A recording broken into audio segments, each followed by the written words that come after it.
hello, hello, hello. Hello, hello, hello, I love you. Won't you tell me your name? Sitting up high in the chair. For this edition of the Eric Zane Show podcast, a daily show where I discuss news, nonsense, and my personal adventures each and every day of the work week. You know, when I start the show, I'm like up tall in my chair, and then I cut the top of my head off. And then as I get comfortable, slouch time. Let's slouch. And then, you know, I'm shorter. That's crazy. Not really. Just stupid. Just something I notice from time to time. I have horrible posture. If I'm standing there, just kind of like having a conversation, my back is round.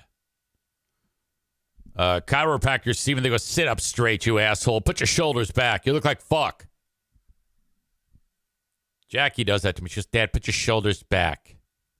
I am well on my way to being old man with severe kyphosis.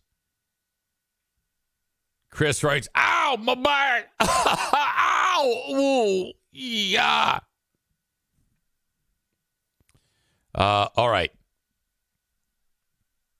Being that it's Friday, I have to start planning the menu for the big Sunday family dinner at the Eric Zane Show podcast household.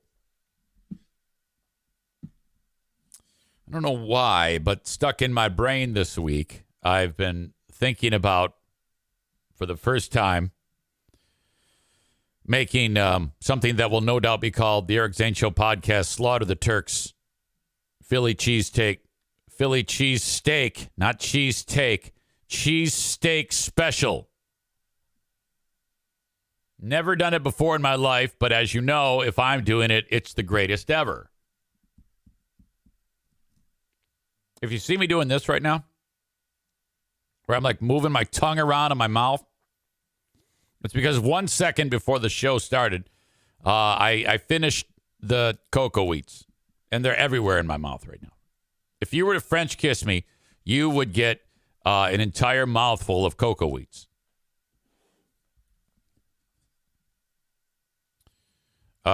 Chris says, yeah, baby, get the shaved steak from Aldi. That's a great tip. Perfect for that.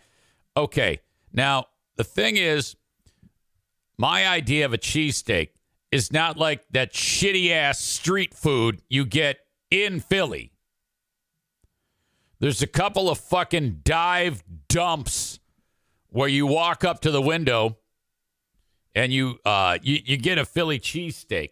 And if you don't say it right, they'll kick you out of the line. I've witnessed this. I've actually ordered from Geno's. I don't know if it was Geno's or Pat's. They're both shit. I think because I was with my old boss, Jim Spector, and he said, yeah, you got to go up and say one with.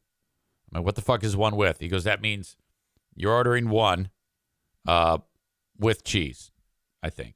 And then the cheese is Cheese Whiz. Like they have a can of Cheese Whiz that you push the nozzle.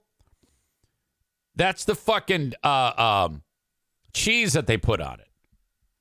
And the steak are those frozen, what do you call it? Steakums, which hardly have any steak in them. Rick from TC Paintball, who will join us in a bit, says Geno's rules. Okay. If you were fighting between Geno's and Pat's and any other shithole food, of course.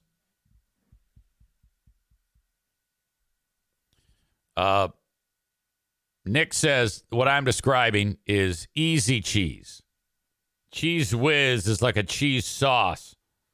All right, maybe I'm mixing that up, but I remember them holding a thing over there, so maybe it is easy cheese.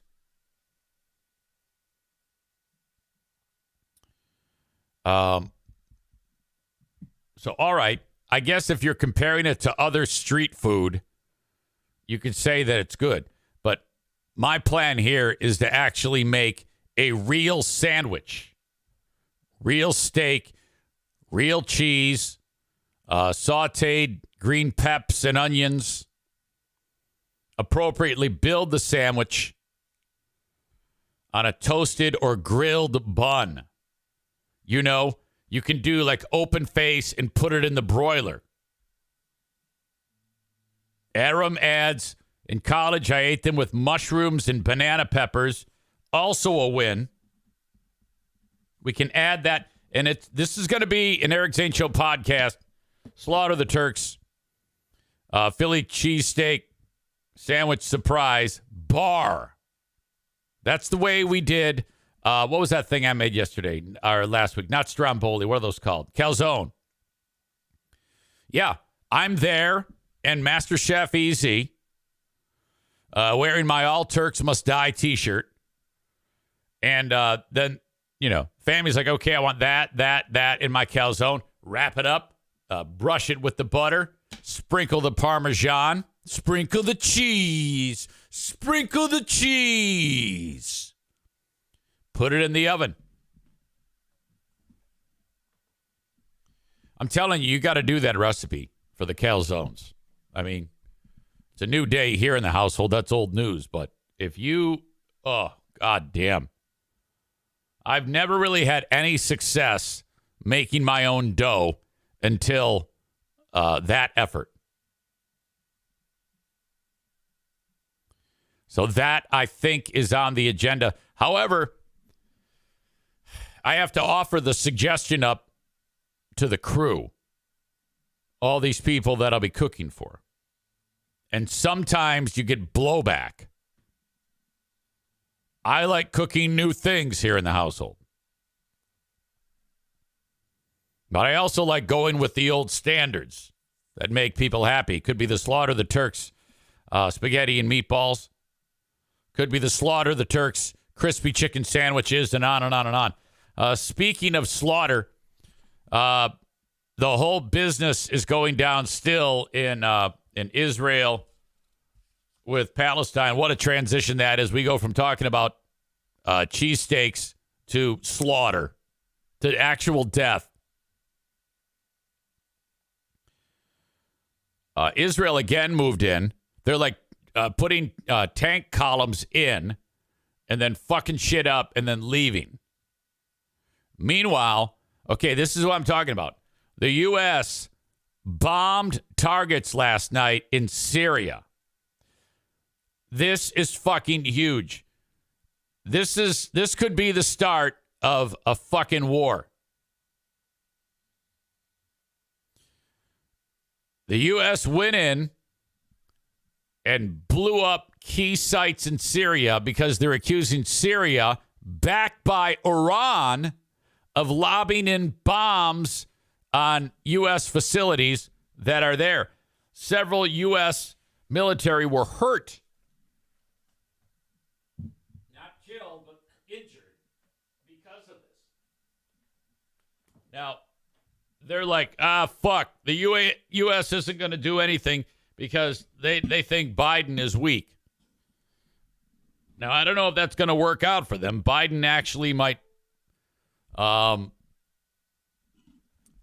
suspect he wouldn't let that go. I think that when you get down to it, he definitely will okay something like that. Aaron with a great question. Does Biden know that we started bombing? Holy shit, you're not kidding. Who the fuck knows? I sense him getting much worse these days. I don't know about you. He's gone from just saying weirdo shit to really kind of his energy is way down. Almost like he's starting his last gasps of breath. It's really bizarre to me. Chris says it makes sense because the Turks are sticking their dicks in it now, too. I did not know that. It wouldn't surprise me. In all of humanity, in the history of humanity, the Turks are like right up there with the worst people of all time. Turks, Nazi Germany, and Imperial Japan. Senseless, horrible.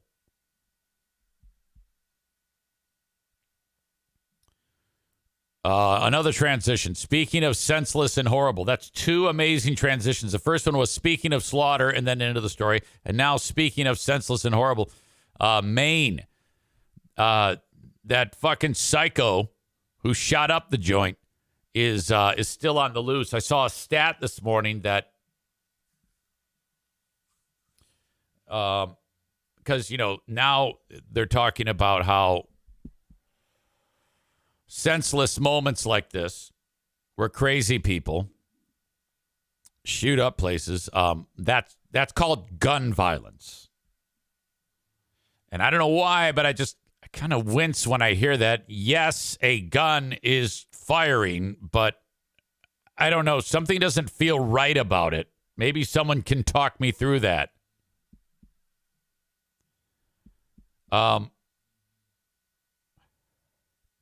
This guy had been fucked up for months, hearing voices. Family told everybody that you're supposed to tell. You know why didn't you say something? They did. The family told law enforcement. They told the military. They told anybody that would listen that he's fucking crazy. And he just bought a semi-automatic. Like, he just bought it in 2023. And so they did everything that you're supposed to do. And nobody did anything. I mean, if your next door neighbor comes walking up the driveway and you say, hey, so-and-so, and he goes, hey, what's going on? And you say, not much. How are you? Not too good. What do you mean? Well, I'm hearing voices in my head that are telling me what to do. And I just bought a semi-automatic weapon. And I am a skilled firearms instructor. I know my way around any type of weaponry.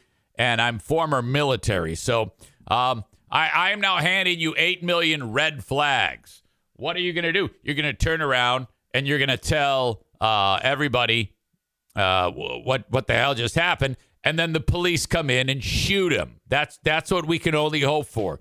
Walk in, kick in the door, shoot him in the head, and then that's the end of it. Unfortunately, it doesn't work that way. They'd probably lock him up or some shit, but that didn't even happen. He was interviewed. Like, people who should be able to figure this out interviewed this psycho and determined, good to go. This is good to go. So, my God.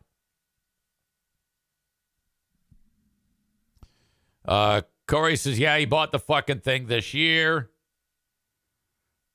Nick says he pulled a Hunter Biden and lied on the form. If you have ever been committed, it is illegal to purchase. So, those laws do nothing.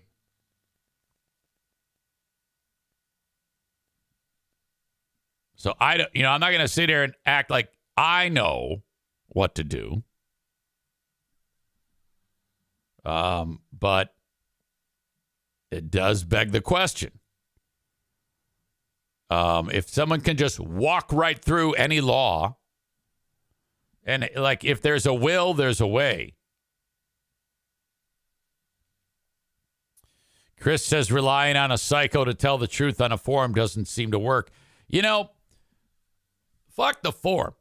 If someone narcs somebody out and says, yeah, this psycho is hearing voices, just got a gun, go get him, and nothing is done, that is as bad, in my opinion, as the Oxford High School shooter here in Michigan, whose mom and dad bought him the gun and then stuffed it in the sock drawer and said, now, if you ever think about shooting up the school, you better keep your hands off of this. It's going to be right here.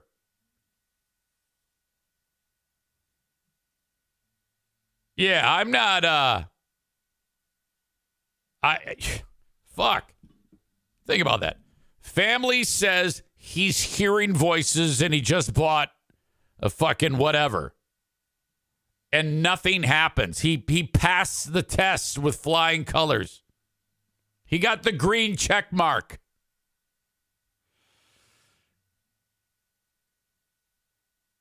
Linda says, I think he's going to be found dead in the woods or a field somewhere. We can only hope. Because at this point, you know how like when someone escapes, they're armed and dangerous. They may kill somebody. He's already done that. You know he's willing to do that. Okay? So that's fucking crazy. If you are one of our amazing audience members in Maine, holy shit. And then the other thing is, how the fuck did he slip through the net? Well, I take it back. There's probably not a big net. That area of Maine is, it's Maine for a reason. It's not like the fucking Secret Service and the CIA are seconds away from jumping in to help out. Chris says he could be anywhere by now. He literally could. He could walk in the door right now. You think about that net gets bigger and bigger as minutes pass.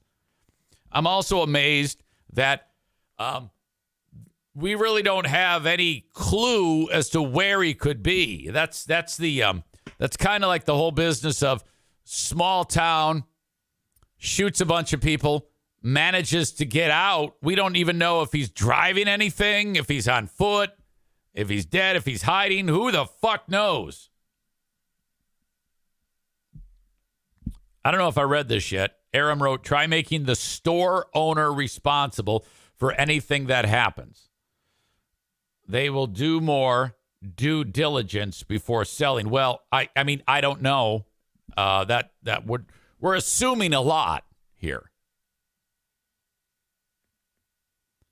I don't know if it's as easy as just walking in and then the form says, have you ever been committed? No, and then that's it. I think that it might be. I'm not sure. If that were the case, well, that's horrible. There should be necessary steps in place. If there isn't, there should be. Let's be honest here. I think we can all agree whether you're pro-gun or not pro-gun, that if you're filling out a form or if you're trying to get a gun, you know, it shouldn't be just walk in and it's as easy as getting a Big Mac. Now, in Maine, it might be. In Michigan, I know it's not. It depends on the state.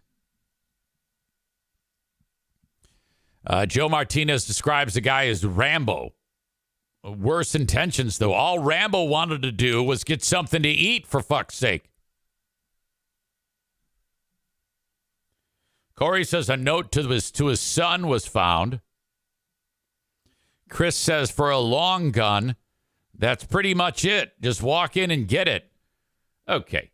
As much as I love guns, there should absolutely be a process to buying one. And if anybody argues that, you can fuck right off. You should go to buy one, and then everything has to be checked. It should be a database that is very broad. Okay?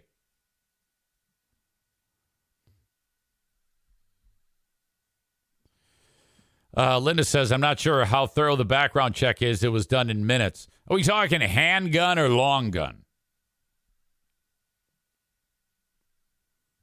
Yeah, I had to wait. I take it back. When I bought my handgun or handguns, I got mine same day. It was, I want to buy this, and then walk around the store, go over to Five Guys, maybe go to my wife wants to go to the beauty store, get some hair care products or whatever. I don't know. I'm making it sound like she's black. And then go back in and get my pistol. Joe says they held up his for 3 days. Well, that's because you're not white. I'm kidding. It might be. I don't know. Holy shit. Let's see. I was reminded to mention something, but I forgot what it was. Oh, I know what it was. As soon as somebody said he's like Rambo, I was reminded. Yesterday, I got some very, very bad news. Rambo, Sylvester Stallone, has decided to make a sequel to the Amazon Prime action thriller Samaritan.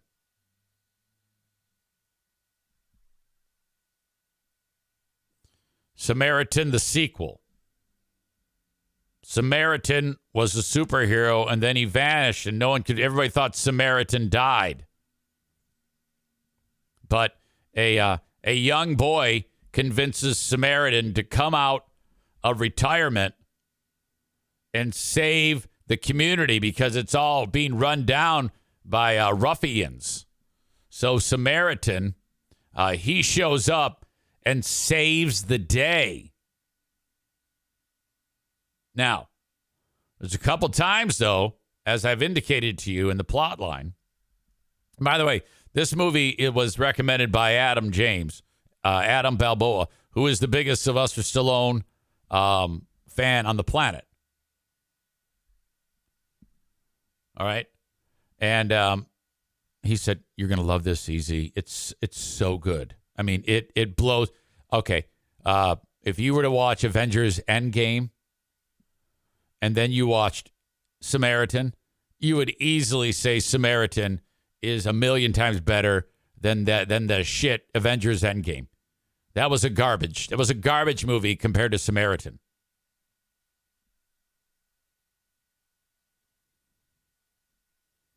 And he made that comment despite the plot point that when Samaritan gets weak, his powers are dwindling. He has to eat ice cream. I am not kidding you. There's a scene where the kid opens up this deep freezer and he says, "Hey, Samaritan, why you got all this?" "Hey, yo, close that, yo. Hey, yeah, you don't want to, don't worry about it." Look, he doesn't want to reveal that that's his fuel, ice cream.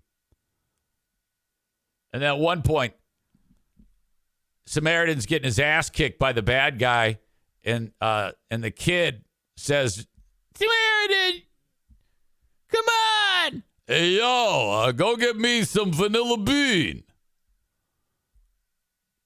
The kid runs to the freezer with the ice cream scoop, and he's scooping it in Samaritan's mouth. And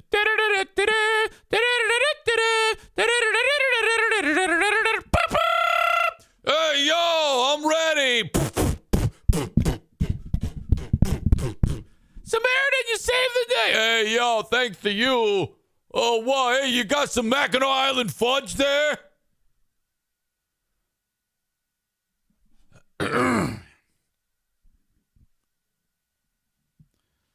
So he tipped me off and said, "There's a new Samaritan movie coming out." Tyler says it could be it could be called Samaritan 2: Frozen Yogurt Frenzy.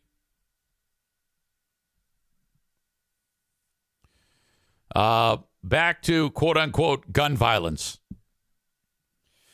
Hall of Famer Chris says, "I feel like these far-right pro-gun sellers and owners think they are paramilitary and should hand these out like Big Macs. Quickly, like they are all assembling to climb into the World War II trucks." He also adds, I am right on the fence on this issue, exactly where I don't want to be, wish things were better.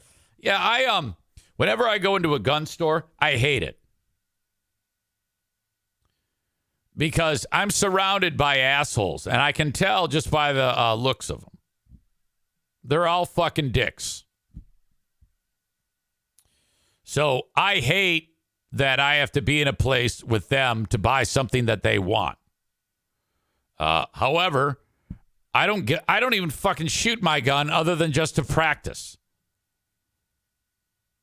I agree with the comment about why the fuck do we need AR-15s in the first place? Why do we need those? Can someone explain to me why we need those? And you cannot say to defend ourselves from tyranny or to defend ourselves from the government. You can't use that one. All right? And when I say to you, you don't have to worry about anybody coming in and shooting us or taking us over in our own country. The government isn't going to come after you. They don't believe that. Nate says it's a fun toy. I like it. Too bad. Who gives a shit? It's a fun toy. I like it. Bob says the same thing because they're fun. Okay, so are remote control cars. So are model rockets. So you're telling me you'd rather have your fun, but also have something easily available for crazy people like this to just go in and indiscriminately shoot people. That is an unacceptable answer, and you ought to be ashamed of yourselves for even saying it, you assholes.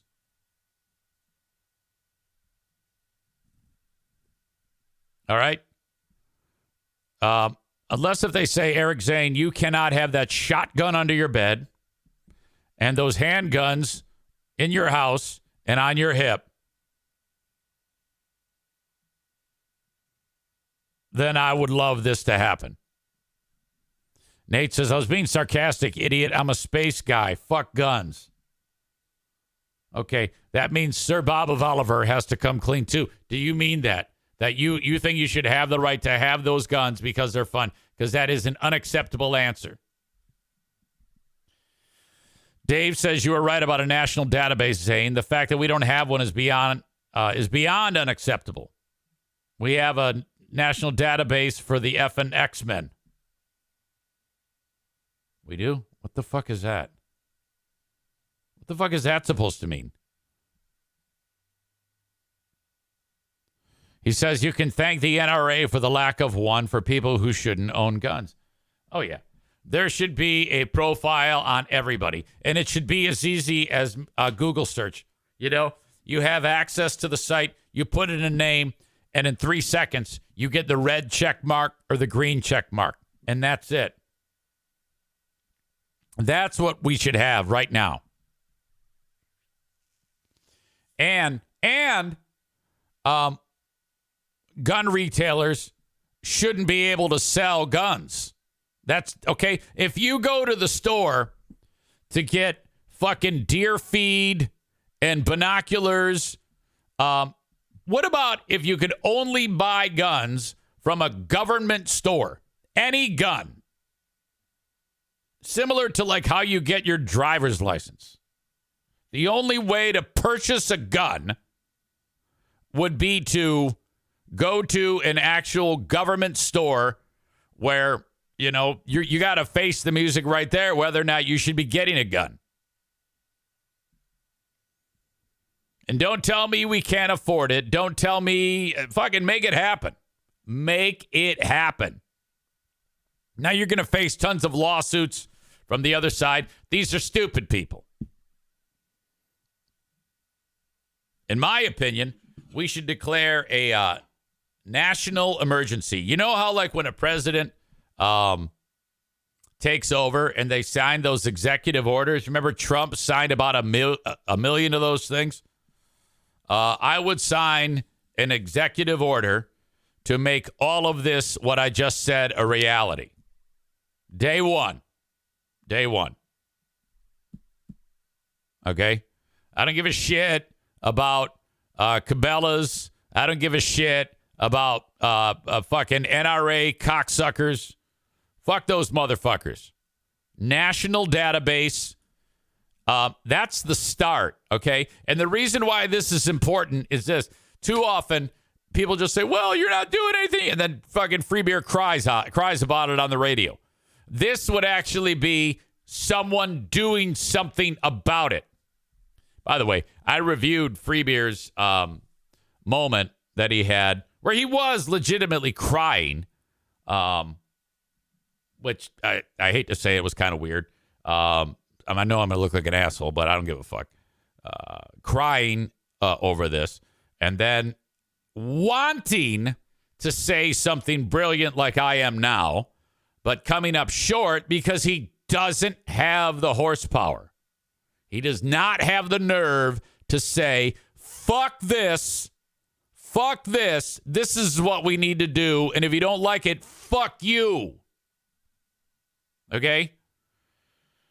God damn, what an opportunity. And he started to talk about it, and then he ripcorded it. I don't want to get into it. I don't want to upset anybody. Like, fucking shit, dude. Come on. Who gives a shit if you upset anybody? Do you think that there's people listening to me right now who agree with everything I say? No. Of the 36 that are packed into here right now, elbow to elbow, I don't expect all of you to listen to what I'm saying and take it as gospel. Half of you are probably like, fuck you, but you don't have the nerve to say it. By the way, if you do have the nerve to say it, like Sir Bob of Oliver there, I suspect Bob's, fuck you, easy. He says, all right, how do you feel about my AK-47? Yeah, we should kick in the door and take it, you dumb fuck. No, seriously. If you got it fair and square and you aren't on a registry and there isn't a red flag when you buy that fucking thing, hell yeah, I want you to have that AK-47. The point here of all of this is how this fucking psychopath slipped through the cracks. That's the big picture. I'm not saying go in and take everybody's fucking gun. I'm glad you got that AK-47. I want to shoot it. But at the same time, it's too easy to get these fucking things. All right? Do I feel like people should have those? No.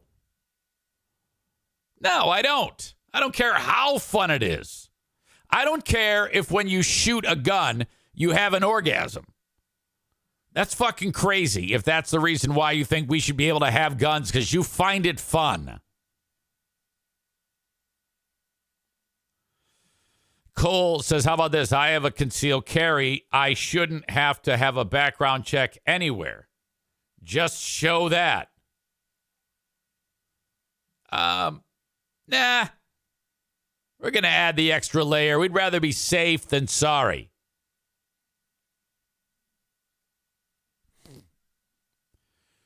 Mediocrity Dave says, I'd rather listen to some opinions I don't always agree with from Zane than Free Beer's indifferent horse shit.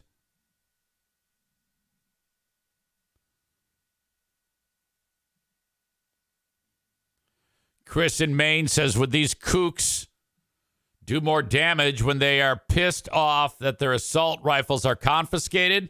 I don't know, but it worries me. Yeah, I guess we'd find out. But at least you're attempting something. This is, in my opinion, as it should be, when you think about the urgency that the federal government showed when we were in pandemic time. They should have that type of urgency for this. And to simply just say, do nothing. I don't know. Can someone explain to me why an executive order is off the books? If Joe Biden could, why not? What's it going to hurt? What do you care about who you offend?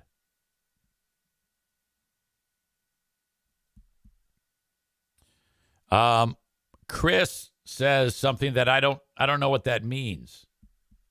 Just look for the pickup trucks with a Molon Labe sticker.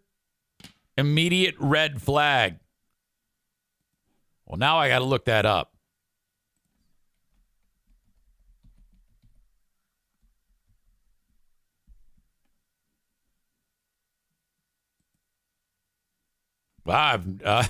Okay. I have seen these.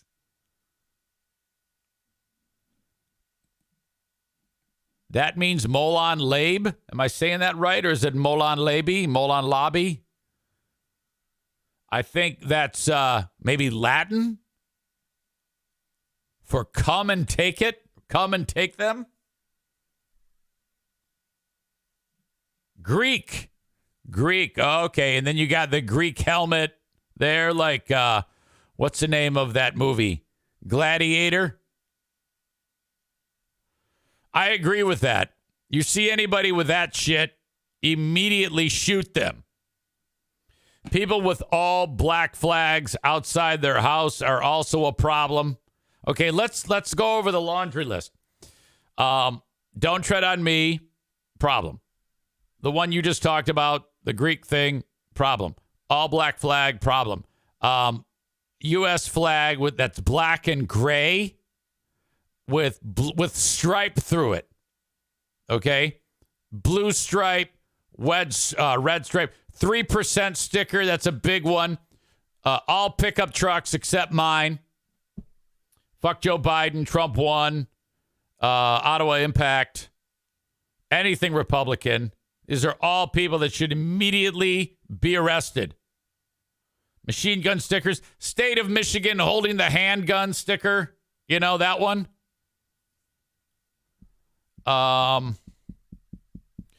My kid beat up your honor student sticker. There's even one now where, mom on the back of the minivan will have mom stick figure, dad stick figure, and then the kids stick figures. Now they have one where instead of people stick figures, it's gun stick figures. Like you'll have all these, like two big guns, like two semi-automatics, and then all the little handguns are the kids. Yeah, arrest those guys. Holy shit. Bob says, because if Biden threw out an executive order, there's way too many people that would take that as the government declaring war on us citizens. Right. I know. Yes, that's the idea. Okay? But don't forget, the executive order is not to come and take your gun. The executive order is for where people can get guns. Make that very, very difficult. Doing the things I said. Look there. I just solved the problem. You're welcome. God damn. Chris says, slut life, I mean salt life sticker. I don't know if that's going to fly. Chris also adds, I also wanted to see divorced mom scraping daddy off the back of the minivan. Stevie and Donko say truck nuts, as does Chris, for another red flag. In theory, you could eliminate all illegal guns by basically just pulling all these people over, and it's under the back seat. Take it right then. Then we will actually come and take them. And again, you see, this is conflicting for all of you because I'm a gun owner. But any asshole who thinks that they should be able to just walk into any store and within minutes get a fun toy that can kill all these people, fuck you. Fuck that and fuck you. All right. Don't go anywhere. I got to go pee. Coffee. Last night was a bad night for urine. During the Ben and Eric Patreon podcast, I was drinking so much water, and I knew it was going to come back to haunt me. I'm not kidding you. After every half hour, I had to pee. Cole writes, what if we just made murder illegal? Then no one would do it, right? Now, I know what you're trying to do there, fuckface. But open up your fucking ears for a second and listen to me. What I'm trying to do is make it harder for wackos to get guns, which is the point of this recent killing, asshole. Dude was fucked up, and he completely fell through the cracks. To me, that's a bigger problem than the guns. Don't get me wrong. We should have a national database that scrutinizes these things quickly. Nick says, I should be able to just order online and have it show up. K-Dub says it'd be nice to have the same outrage after every weekend in Chicago when the corner boys kill 10 with the Glocks with automods. People don't care. It's weird. Well, I'll tell you why they don't care. It's because they're black and they're gangs. That's why people don't care. I care. You care. There's more outrage for this because of there's also no sinister side to it. When you have gangs that are shooting other gangs, nobody gives a fuck. Come on now. Don't kid yourself here. When you have the teens at bowling night in the middle of nowhere, Maine, get murdered, context is everything. So no, there's not the same outrage. And besides, it happens every weekend in places like Chicago. One problem at a time.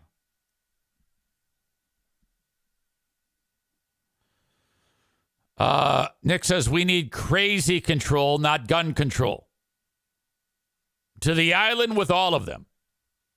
That's kind of what I'm saying. Now, we can't keep people from going crazy. Other than my thought yesterday that if you get out of the military, you're immediately arrested and locked away for life. I don't think anybody's going to go for that. Shouldn't be that easy to get a gun. Should be impossible to have a gun. There's got to be a way to do this. Figure that shit out. Let's go. Mediocrity Dave says, I enjoyed the film Samaritan. Patrick says it was badass and that he's stoked for Samaritan 2.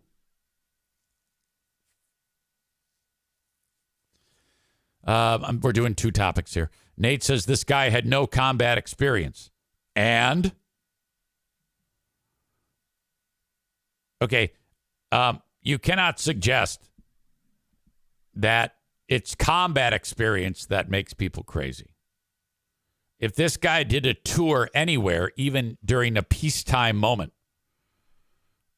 it fucks people up.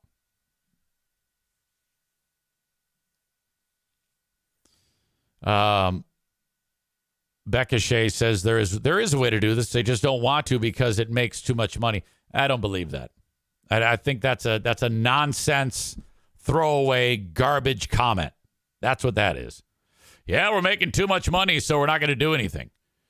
That is as much of a bullshit comment as to the idiots who say, yeah, the doctor doesn't want you to get better because they want you to take the drugs. They want you to, doctors don't even want to heal you. They just want you to come back. So stupid. It's a dumb point of view of the world. It's a weird way of looking at things. You know that? It really is.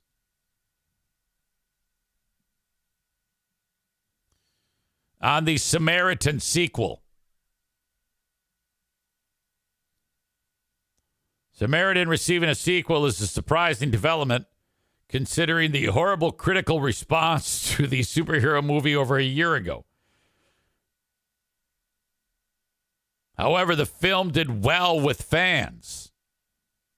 It was the it was the number one most watched film on Amazon Prime for 3 straight weeks. That's pretty good, actually. There is a twist at the end of this film, by the way. The twist makes you forget about him having to be powered buy ice cream.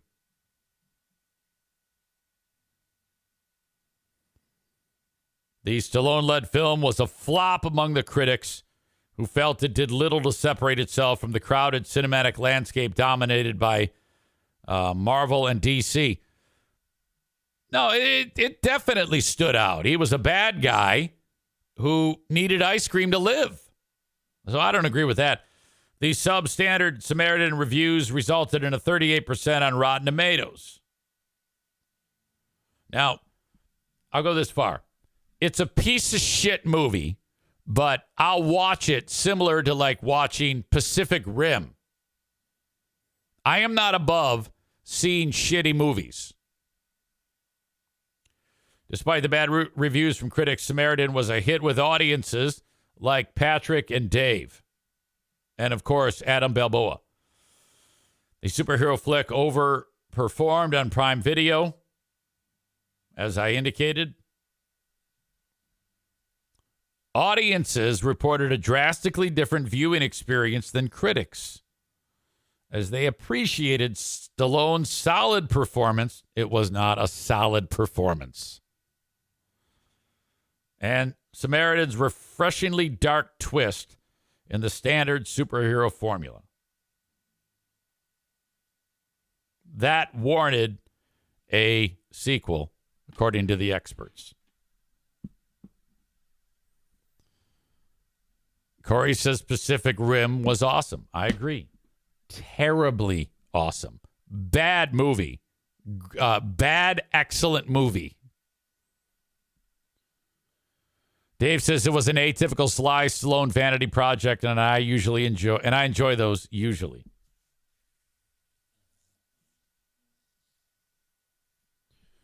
Tyler says he has the plot for the second Samaritan film. There's an ice cream shortage, and he needs the kids to shove popsicles up his ass while he fights the bad guy. So you're suggesting that they get like bomb pops and push-ups and jam them up his asshole?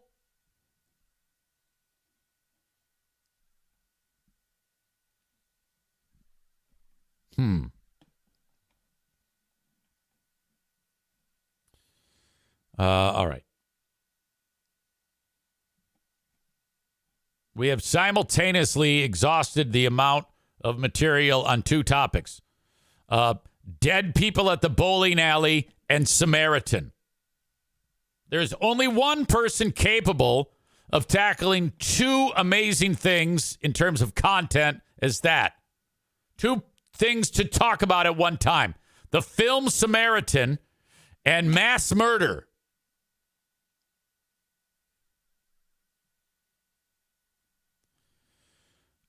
Dave says, quote, quick, give me that Poncho Punch Otter Pop, Billy.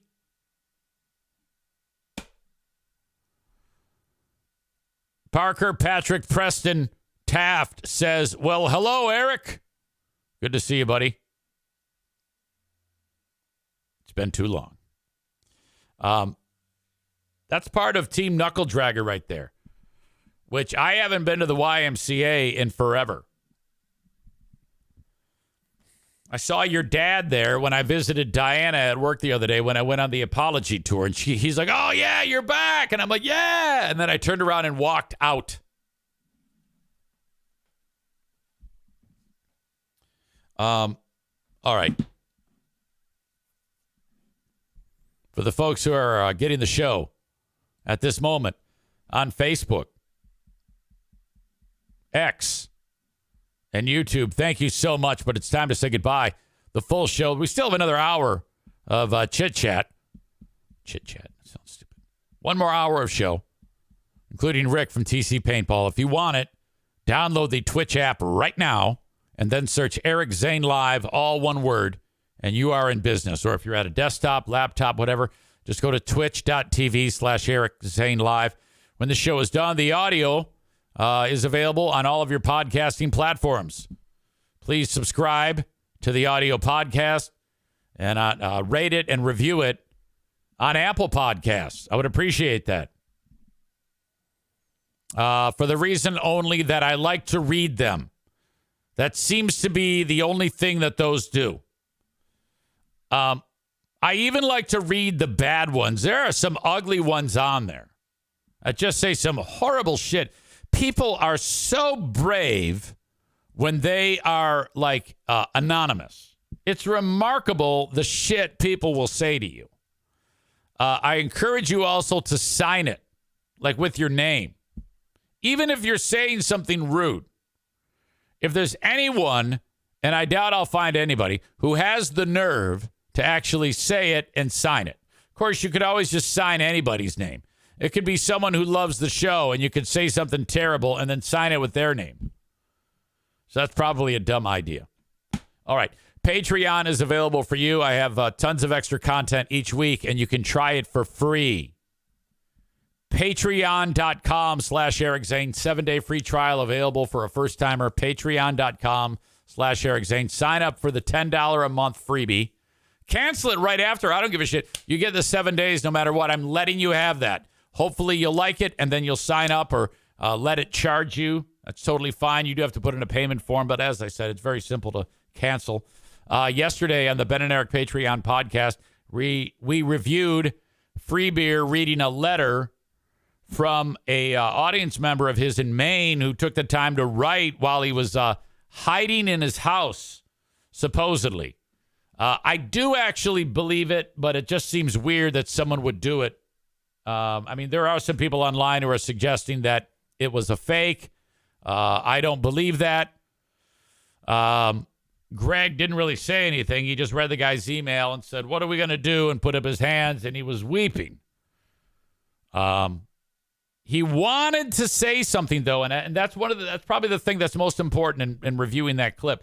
He wanted to actually, he was close to saying something important and then did not. And I'm like, why? What are you doing? What has happened here? We built that show on being different and not being afraid to step in it. Who cares? You know? Fucking grow a spine, you massive pussy. There was one time I was pissed off at Greg on the show. And when the mic went off, I actually screamed in his face and called him a fucking pussy. And I think that hurt him badly. But he is. It's embarrassing. Fucking say something, Greg. You twat. All right. Thank you for following the show on Facebook and X and YouTube. Off you go. All right. Dave says, when ratings and money become more important than being genuine.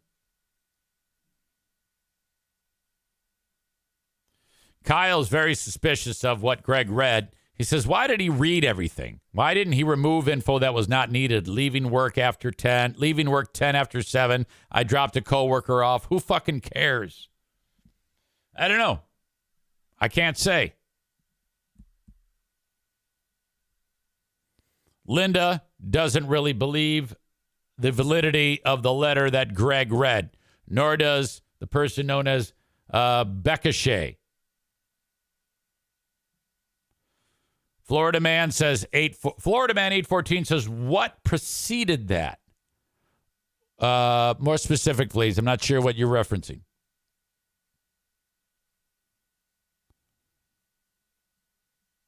Kyle says, you guys used to shit on and hang up on callers when they would provide unneeded info. Yeah. I would jump in and say, yeah, but too many details. Come on, let's go.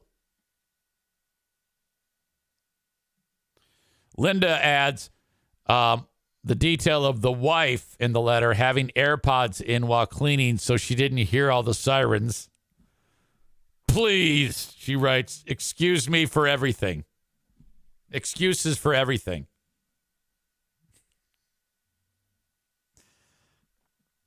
I don't know. I think you guys have become more cynical than I am. What preceded calling Greg a pussy? I don't recall. I was upset about something and he pissed me off. And I don't think it was anything like that he wouldn't say on the air. I don't think it was like that. But I did call him a pussy. But I don't remember what he did. I don't think it was warranted. I'm sure I was overreacting. That's probably one of the reasons why he hates me or hated me. I can't believe we worked together as long as we did, because that was years before the show blew up when I called him a pussy. We'd occasionally get in fights like that.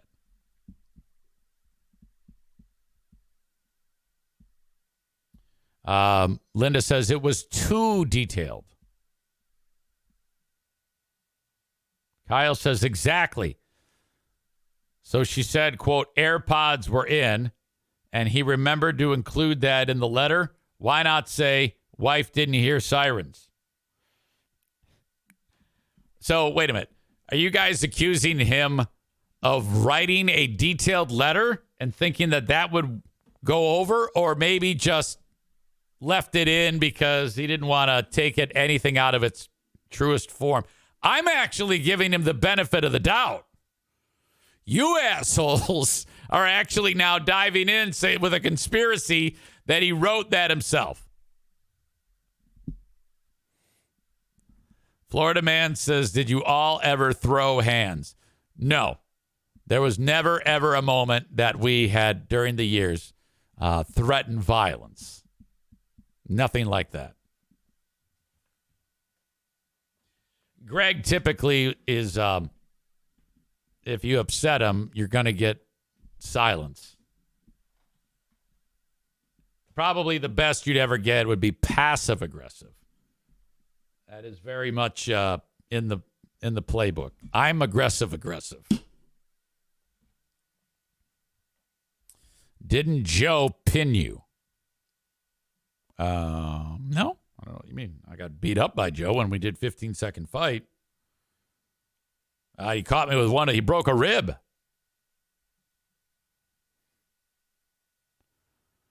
Aaron points out that Hot Wings, concerning yesterday's letter, provided a lot in that discussion.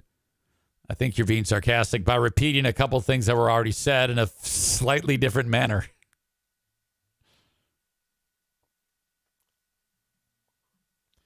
Rich says, with the info that the holiday break-in letters were exaggerated, I'm not surprised this is fake.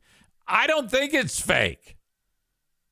The holiday break-in letters, it's difficult to say exaggerated. More appropriate is changed.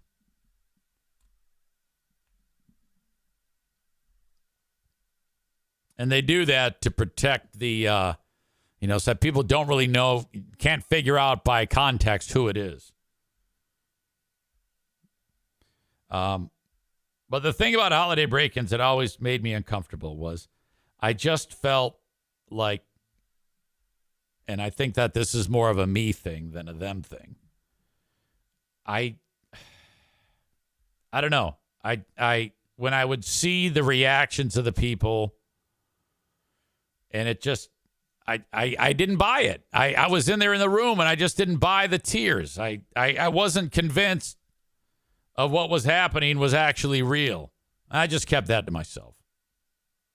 Everybody seems to love the segments. Everybody gets joy out of it. So who am I to sit there and go, fuck this shit? I mean, can you imagine if I was on there and everybody's crying over whatever the fuck happened, and I'm like, yeah, fuck it. This sucks. God damn, did I want to? I just didn't buy it when people would put their nose to the microphone and go. I didn't see the tears. Just wasn't feeling it. Yesterday, Greg was crying. There is, without a doubt, he wept. That to me is, I don't know. It's a little strange. It's strange to say, who the fuck cries over a mass shooting, because that sounds terrible. But my point is, mass shootings are every day. They happen so much. I don't think anybody cries over a mass shooting unless you know someone who's dead. So, in that respect, it's strange. And I know that sounds weird, but that's just the way it is. It's maybe if this were the first mass shooting, if this were Columbine, all right, yeah, I gotcha. All right.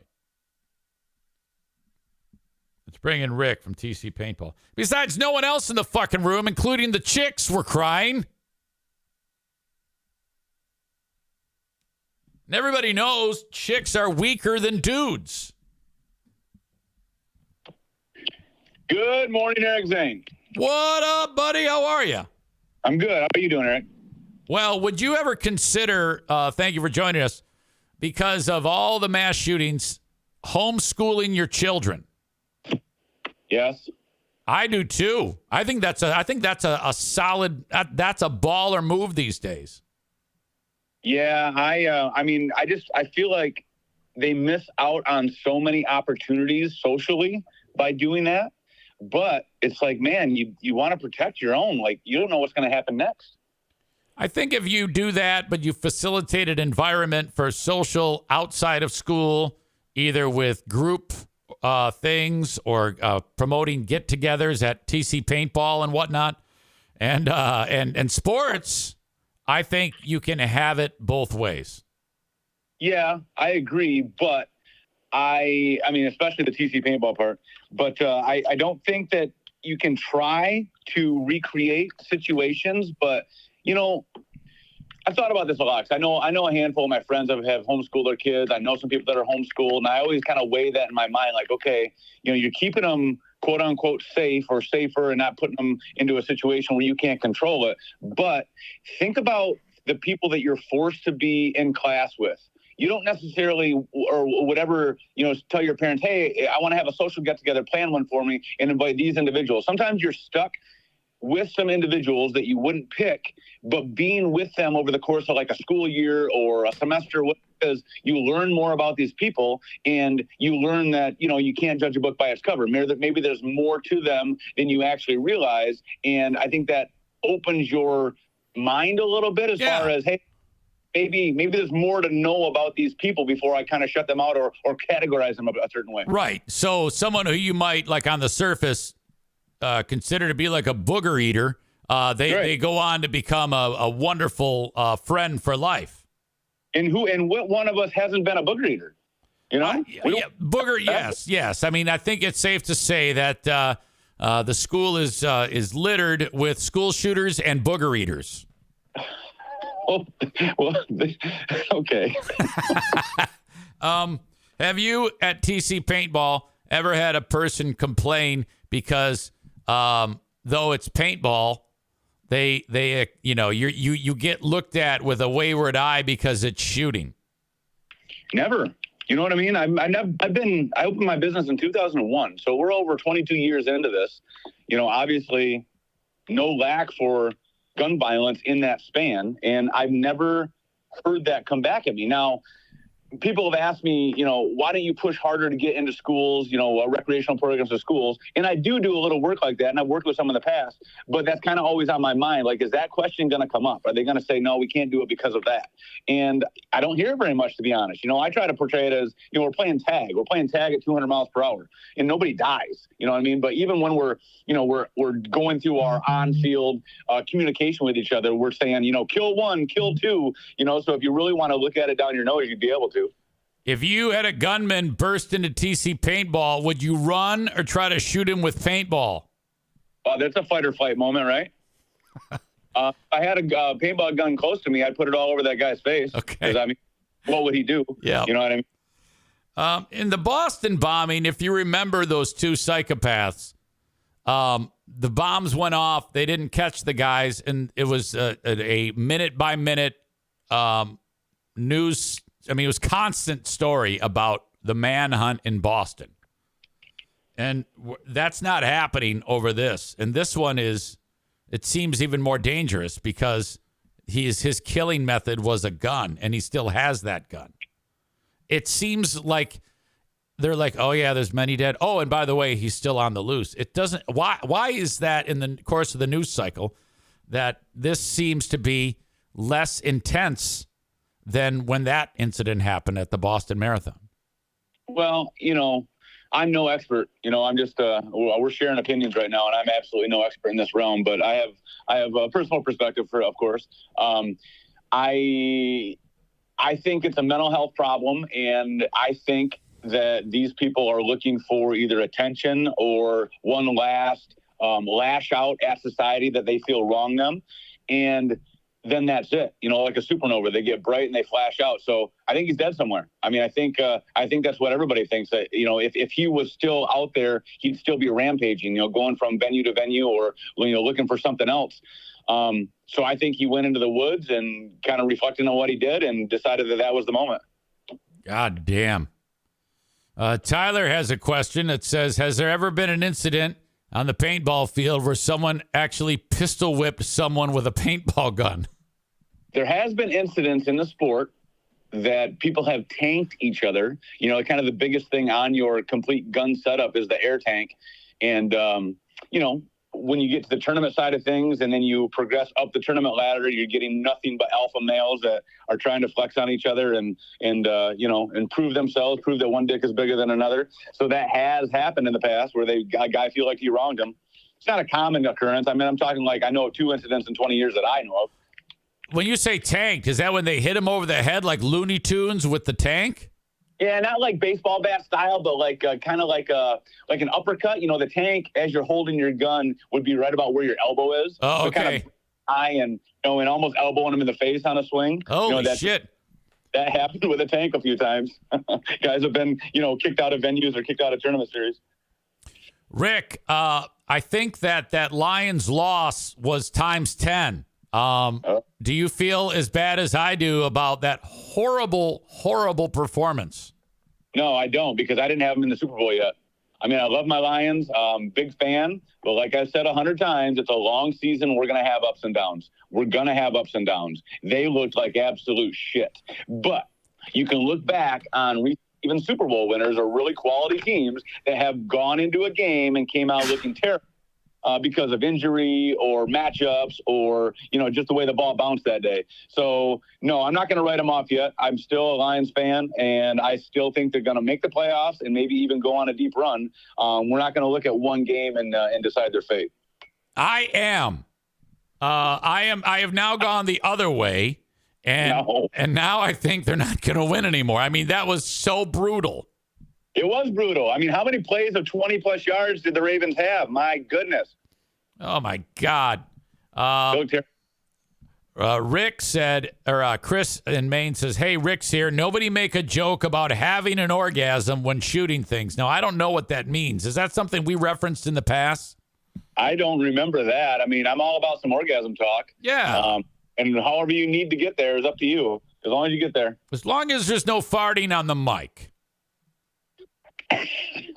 I mean, I can't think of anything more hacky. Kyle says, agree, it was one game. They'll bounce back. 49ers also look like shit. Eagles lost to the Jets. All right. I tell you what, I think the one takeaway is Baltimore looked great. I mean, that win, it's in my opinion, they are now a contender for the Super Bowl. Yes, and I have to share my theory on running quarterbacks. I think they're awesome for the regular season, but, it's getting different now because there's more of them. But traditionally, a quarterback that relies on his feet more than his arm only goes so far. They can make some dynamic plays, but for them to win consistently is tough when you get to really good defenses. So I'm a huge fan of Lamar Jackson's stats, but I don't want him leading my team. However, if you watched that game, I don't know if you watched the whole game. I didn't watch the whole game. I was busy for part of it. Okay, what he does now, and they talked about this, there was a couple opportunities here to just he could have tucked it and ran, but he drifted to either side, and he was lucky because at least two defenders, a lot of times it was Aiden Hutchinson, who doesn't rush in. He's shadowing to see if he goes. Okay, so there was a lot of hesitancy from the pass rushers because of that. They're like mirroring him. They're not going for him because they know that if they fucking try to get him, he's gone. So that was weird. But he wouldn't tuck it and run, and a lot of times he was getting people wide open when the route is done being run, and then he moves, and then the receiver improvises. That's where he was. It was really fucking phenomenal to see, and the Lions had no recourse for that. Yeah, that's classic read and react defense where the offense is a step ahead of you.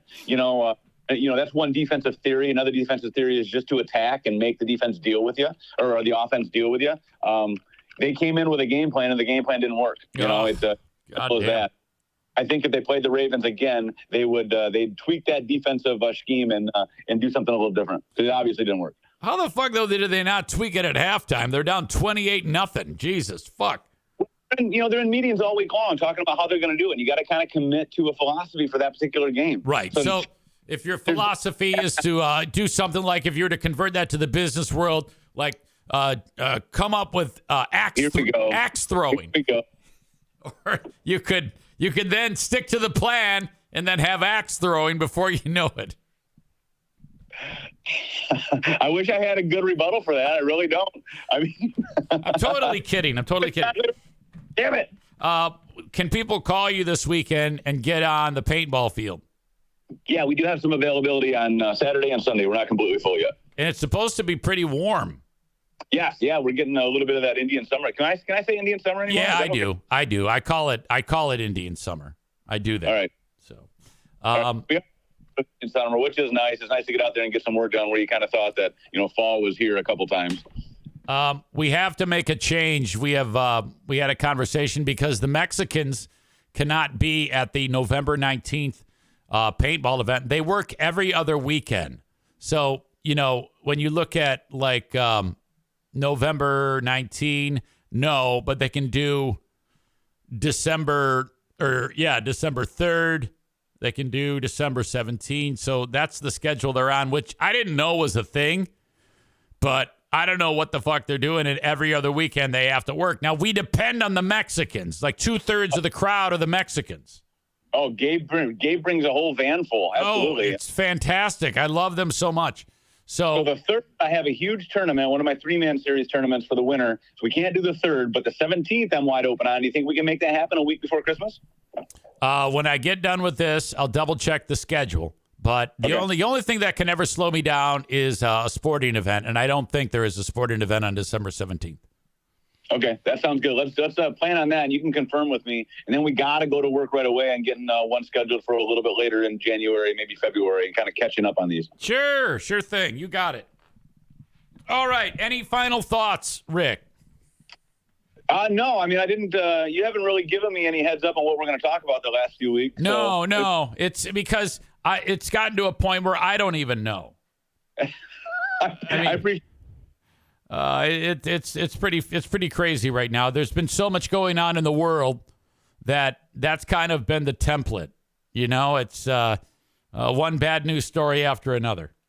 Right. Yep. Yeah, there's no lack of that in the news cycle right now. So I know, and all I want to do is talk about Travis Kelce and Taylor Swift, and I just can't. Which, by the way, do you think that's going to last? I don't care. I mean, does anybody care? Yes. The relationship, and they're two people in the spotlight. So when they're in the spotlight, typically they don't, because people are throwing themselves at them or whatever. Well, but I mean, of course, there's plenty to care about. I am very interested. Can you imagine if she writes a song about him? I like to see her naked. I mean, that's what I'm interested in. I don't. She's too tall and lanky for me. I like them short. Yeah, but I'd like to appreciate what's going on there. I like my women short and a little lumpy. I'm going to stay away from that one, I think. All right. Have a good one. I love you. Talk to you soon. Get out of here. Rick from TC Paintball. Star Wars sucks 69. Says Lions will destroy the Raiders on Monday night. Maybe, but I wouldn't feel good about that. I won't feel good after that despicable loss until they would probably have to win like all of their games. for me to feel comfortable with them after that fucking catastrophe that happened. Rick from TC Paintball, brought to you by TC Paintball.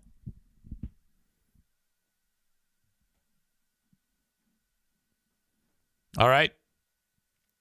Thank you so much to Rick. He's been there the longest and the earliest. We go back to February of 2016. He brought me in, and I was just doing YouTube shows. I didn't know whether I was going to get a job or not. Eventually did at BBL. And he gave me like a sign, and it wasn't a sign. It was a TC Paintball microfiber towel that we hung up behind me for the month of YouTube shows. And I think he gave me like a bunch of gift cards, perhaps. It was a transaction. Those videos that I shot right after getting fired got like 100,000 views. Now, I'm happy with 1,000 now. But for some reason, everybody was talking about me getting fired. So people wanted some tea. So there I was. And though I didn't make a dime off of those videos, I didn't know shit about how to do that then. I just said, all right, here I am on YouTube. But anyway, Rick gave me some cash. So that's how far back we go. I can't remember if Rick did anything on the radio with me at BBL. Probably not, because there was a lot of red tape with being on the radio, and it was way too expensive. Upon starting this podcast nearly 5 years ago, he was second in line to this incarnation of the Eric Zane Show podcast. Big Dick Donnie Veltman was first. A week into podcasting, I heard from Big Dick Donnie. And we started to promote his shows. And he was like a paying sponsor. A lot has happened since then. Rick is still there, of course. A lot has changed at TC Paintball with the outdoor venue. But Don is AWOL.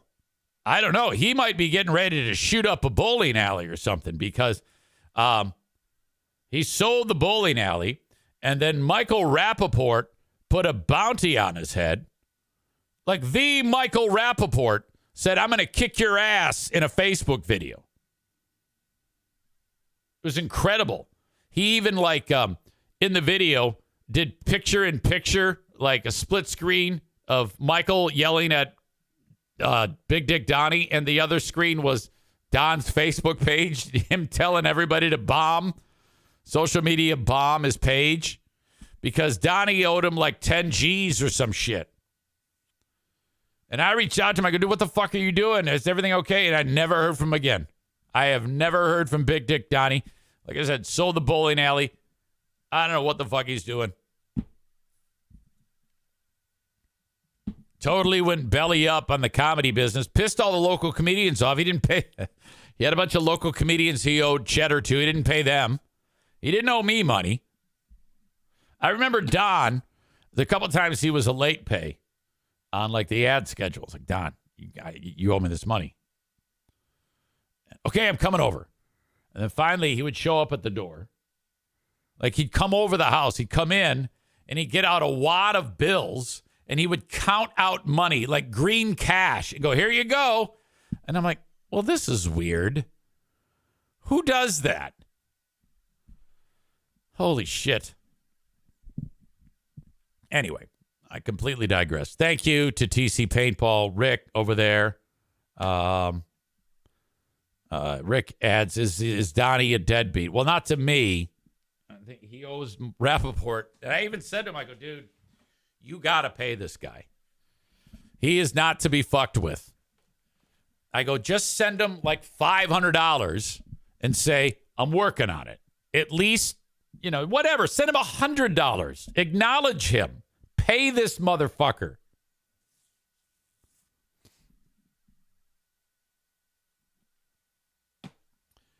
Kyle says, Zane, I sent you an email about Montgomery Brawl. You need to talk about this. Remember, as a listener, I know how you should run your show. Thank you, Kyle. I see what you're doing there. Hold on.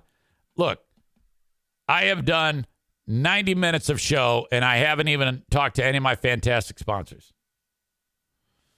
Nick writes, Rappaport is a pussy. He ain't going to do anything. He's not going to do nothing but whine. All right, maybe.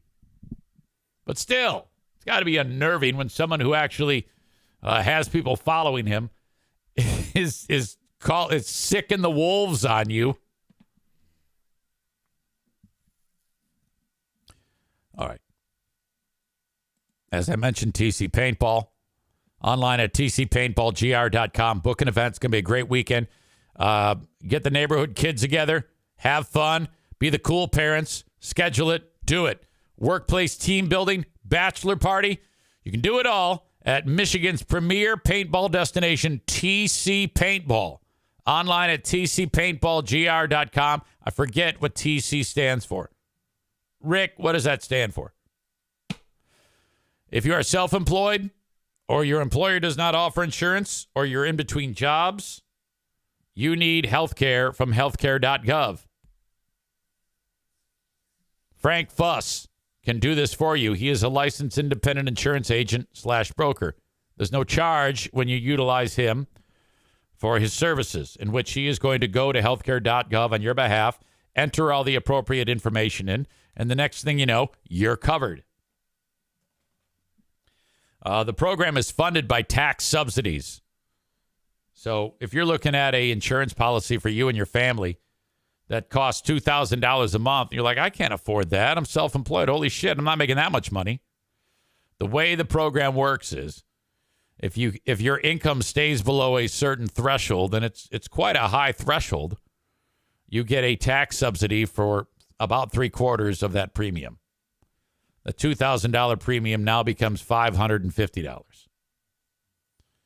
Now, if you scream past that threshold, you have to pay that back times 12. So that will fucking suck. You're like, well, I don't want to chance that. You're not. Frank will determine whether or not what type of shape you're in. My point is, Frank does all this, and the best part is it's free. Okay? That's how you do it. Frank gets paid by the insurance companies who want to get you in their policies. And they offer them on a website called healthcare.gov. But you don't do anything. All you have to do is reach out to Frank. And the way you do that is by going to the website buy, B-U-Y, insurancehere.com. That's Frank's. It's a form. You submit your info, name, address, phone number, how you want to meet with Frank, phone call, coffee, Zoom, in person, doesn't matter, your house, and then you get the ball rolling. And again, Frank doesn't cost you a damn dime, so reach out to Frank today at mypolicyshop.com, the website that you can go to that website, or you can also go to buyinsurancehere.com. Thank you to Irvine's Auto Repair, Grand Rapids Hybrid and EV, Megan, and the aforementioned Irvine's Auto Repair, Grand Rapids Hybrid and EV, fixing all makes and models, all hybrids, all EVs. They do it all at Irvine's. 616-532-6600 for Irvine's Auto Repair, Grand Rapids Hybrid, and EV. One more on this block of sponsors.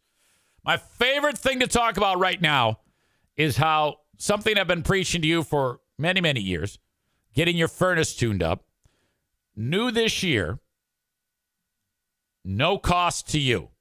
It's as simple as calling Joe Martinez, scheduling, getting your furnace tuned. He leaves. No cash leaves your pocket. You're like, what is the catch? There is no catch. Joe Martinez has teamed up with DTE Energy, the gas company. DTE said, you are the only guy in West Michigan who can do this. We will pay for the tune-ups because we want our consumers to have the most efficient furnaces burning the fuel. That's better for everybody. So you tune up as many furnaces as you can, Joe Martinez. and will pay you, Joe Martinez, for what the consumer was going to pay. What the fuck? Are you kidding me? 616-516-8579. Call Joe Martinez today and say, what the fuck? I want you in my house. All right? God damn. Joe revealed this to us a week ago when he was in here. Now, he's listening to this right now, and he says, when are we doing the podcast again? Well, can you be here in 10 minutes? I got 29 minutes of show left. How quick can you get here, Joe? It's as simple as this. If you're nearby, Joe, on any day of the week, since you've already shown that you have the horsepower to be a true content, a deliverer of content, all I need is you saying, hey, I'm pulling in. I'm going to be on your show. And I'm going, okay. And then just fucking open the door, say hey to the NFK, and then come up the stairs. It's that simple. We can talk about anything. You're an absolute legend. Okay? Hockey game tonight, by the way. So hopefully your better half will be the designated driver. I always ask you this. Is your wife Maria? Is that what I say, Maria? I think it is. Yeah, for sure. So reach out to Joe. Update. TC. Rick writes, TC doesn't stand for anything. The first one was in Traverse City, but it's not officially anything. That means we can make up our own thing that TC stands for. All right. Moving on. I actually have an update. It's something that we already talked about with that Maine shooter. But last night, the NBC Nightly News with Lester Holt did a pretty good job of covering it. And I'm still wondering why there isn't more urgency, or at least more coverage about the fact that this guy is still out and about. Everyone, the state of Maine is in a state of shock and fear tonight. Streets are virtually empty as residents shelter in place 24 hours after authorities say a U.S. Army reservist walked into a bowling alley and then in a bar just over my shoulder and shot and killed 18 people, wounding 13 more. Tonight, a massive search is underway for 40-year-old Robert Card. Police say he is armed and dangerous and should not be approached. And authorities say Card spent 2 weeks in a mental health facility this past summer after acting erratically. Tonight, miles of businesses and homes in and around Lewiston, Maine's second largest city, are on lockdown, including a nearby college and grade schools, as hundreds of law enforcement officers search for the suspect. It is this year's deadliest mass shooting, and it has jolted the country once again. Tonight, a mass killer is on the loose, and a large swath of Maine is on lockdown. Hundreds of law enforcement officers urgently searching for the armed and dangerous man they say carried out a shooting rampage at a bowling alley and a bar in Lewiston, killing at least 18 and injuring at least 13. There is a full court press by all of our partners to bring him into custody. Businesses and schools up to 50 miles away are closed. Police advise that Maine people should not approach him under any circumstances. Officials say the suspect is 40-year-old Robert Card from Bowdoin, a longtime member of the Army Reserve. A family member says he struggled recently with mental health issues. Law enforcement sources tell NBC News a note was found at Card's home. They are working to determine its meaning. Police say they also located a white Subaru registered to Card at a nearby boat landing. I want to know who, where, when, why. Why would he do this? Why in Lewiston, Maine? Today, body bags were removed from just-in-time recreation where the rampage began. Active shooter incident, all available units to Lewiston. Officials say the first 911 call came in at 6:56 p.m. Wednesday night, reporting a shooter at the bowling alley, which was hosting a youth night. He was probably 15 feet behind me. I mean, he was close. very close. People inside hid under tables and behind bowling pins. I just booked it. Hiding behind a bowling pin? Down the lane, and I slid basically into where the pins are and climbed up in the machine and was on top of the machine. Oh, that guy. Yeah, this guy ran down the lane. I remember this. This guy was putting on the bowling shoes, and then when the guy came in, he booked it down the oiled lanes and slid into the pins like he got a strike, and then climbed up in the thing. About 10 minutes until the cops got there. Police say 7 were killed there. 2 active shooter locations. The second will be at Shemenges. Just 12 minutes later, more calls flooded into 911. The shooter had opened fire again, this time 4 miles away at Shemenges Bar and Grill. I didn't realize there was so much distance between the so he shot up the one place and then drove to the next one. Where police say he killed 8. Officials say multiple law enforcement agencies were dispatched to the scenes. It's unclear what time they arrived. Among the dead at the bowling alley, Bill Young and his 14-year-old son, Aaron, and Tricia Aslin, who worked there and was bowling with her sister when shots rang out. Her mom says she was killed while calling 911. Her sister survived. The world lost a great girl, and I lost a precious daughter. Ugh. Right away. Leroy Walker's son, Joey, was a manager at Shemenges. He says the suspect had been there before. All of the people over there, they know it. So he would come to Shemenges? He would actually come to Shemenges. He'd been there off and on. Leroy says he waited 14 hours to hear whether Joey was among the dead. You're all going through a lot of pain right now. It's awful. That moment when I got the call and said, Joey's dead. Poor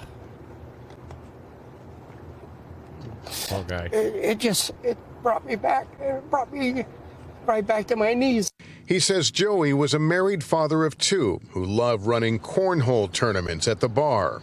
As manager of that club, he loved that club enough and the people enough that he would give his life. And that's what he did. A state trooper told the family Joey died a hero. Because he picked up a butcher knife and he tried to go at the gunman to stop him from shooting anybody else. Does that change your pain at all? Oh. Knowing that? I'd like to be Lester Holt. What a fucking horrible job that must be. I don't know if I could recover from that. Having be face to face with this poor guy. It made it worse. Yeah, it made it worse. Tonight, President Biden ordering flags across the country to be flown at half-staff to honor Joey and the 17 others who lost their lives. My boy, Joey, will be missed by thousands. You were close. Oh, yeah. Well, of course. It's his dad, asshole. Did you just ask the dad of the dead guy if you were close with your son? Lost their lives. My boy, Joey, will be missed by thousands. You were close. What the fuck? What a way to end it. And Lester, why don't you turn to the camera and say, make sure you don't include the part when I suggested that the dad and his son were close. The guy's been crying for half an hour, and you're ending with, you were close? Who lost their lives. My boy, Joey, will be missed by thousands. You were close. Oh, yeah. Yeah. Can you imagine if he just stood up and kicked Lester Holt, fucking Charlie Murphy style, to Rick James in the chest over, you were close? Jesus Christ. Young Adam Schwab says, okay, I'm tearing up a little bit watching this. Patrick says, Lester Holt is a monster. He gets off on these stories. Joe Martinez says, I can be there in 20, LOL. No, not today. It's too late now. I got to pee and I got things to do. But let's plan it. How does that sound? All right. First he says, I can be there at 10. Yeah, he says, I can be there at 10 a.m. No, I'll be done by then. If you were getting here at 9:40 or 9:50, yes. Gene Gene Rick, boy, that's a new one. Says some people don't have a good relationship with their parents. I didn't talk to my dad for 15 years, unfortunately. Well, yeah, but he sat there with the guy, and for a good portion of that story, he's talking about how great his son was. So at some point, you can pretty much you can figure out without saying that you can figure it out that they were close. That's my point. So no, Joe, not today. I'll be done. If you get here, then there won't be any podcast to do. But I will see you tonight at the rink. Chris says, read the room, Lester. Exactly. Jesus Christ. OnlyFans star Caitlin Saragusa. What an unattractive name that is. Saragusa. The only reason why it's an unattractive name is because I think of Tony Saragusa, the late football player who looked like a bag of shit.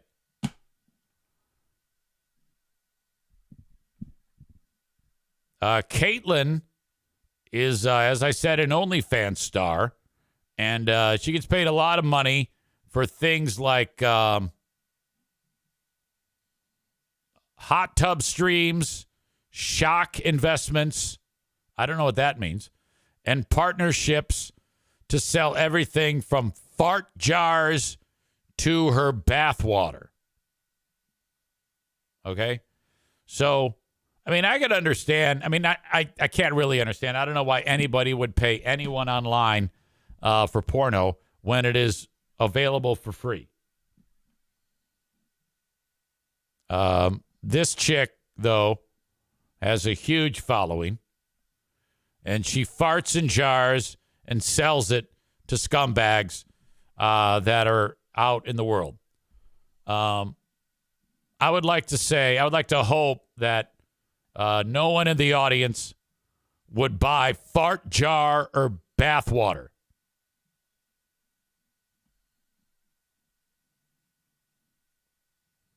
But this is even more intense. Cole says there's millions of simps out there. Now, I've heard that term before, simps, but I don't know what that means.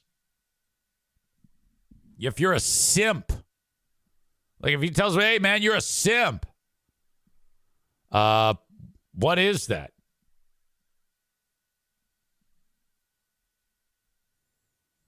Amy, who says a minute ago, she said, can you put Senor Jose on the Patreon? No, because next soon, just not today.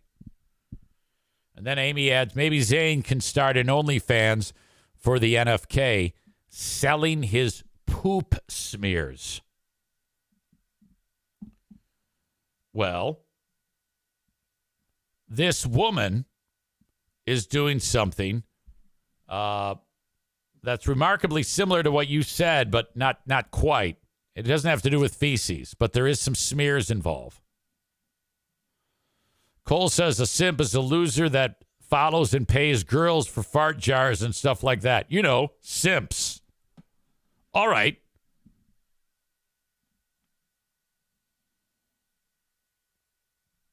Cole says the only way they get interactions with girls is paying for it.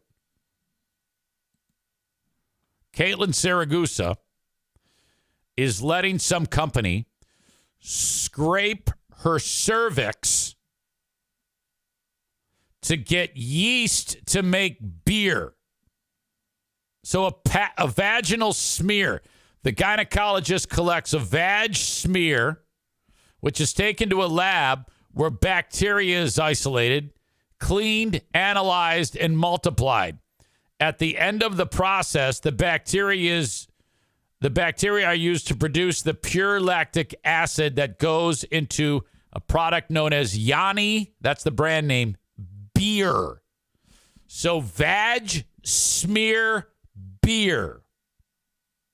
I'm reading that directly from the article. Wow.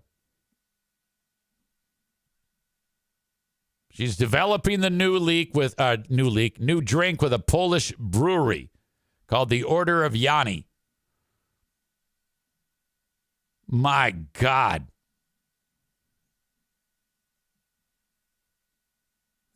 She said, we're actually working with a beverage company. It's not my own beverage company. I'm still doing that project. There's a beer company. They're European. They want me to send in my vaginal yeast.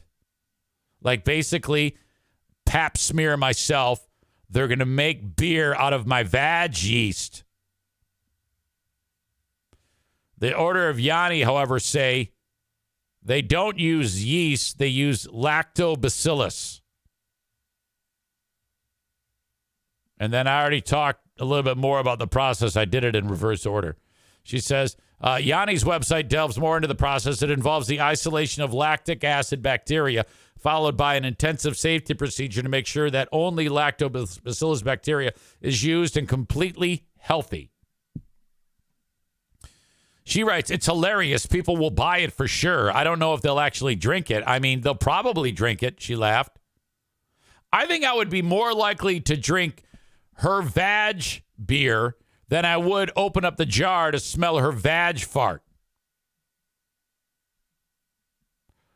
Or drink the bathwater, because there are people who will drink the bathwater.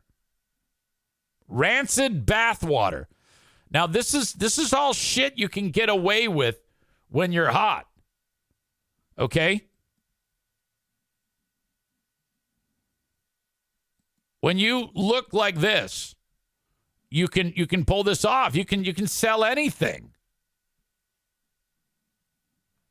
You can do a labioplasty and trim your vag meat and then, portion it off and send it to people. Just because you're hot. If you were to look like a big pile of shit and try this, well, actually, there probably still would be plenty of people who would want that. But, my God, what a fucking horrible thing. People are just sickos. You could actually she could work with authorities. And for anyone who, it's like pre-crime, wants to buy this or can buy the vag beer or her bathwater or the farts, anybody who actually buys this shit, and then raid their home. There's some, if you're willing to do that, you're also willing to have children locked up in your basement. Okay?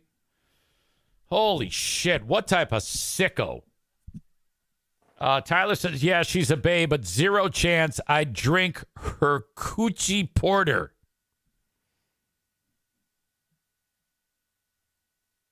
Gene writes, it's probably not even her smear, most likely from a goat. Corey says it makes Zane want to consider drinking again.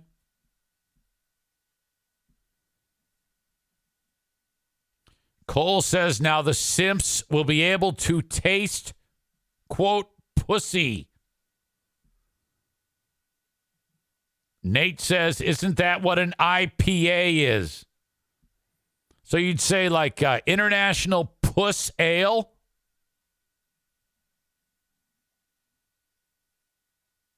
All right. That is bad. But again, the internet has created this. There's the fact that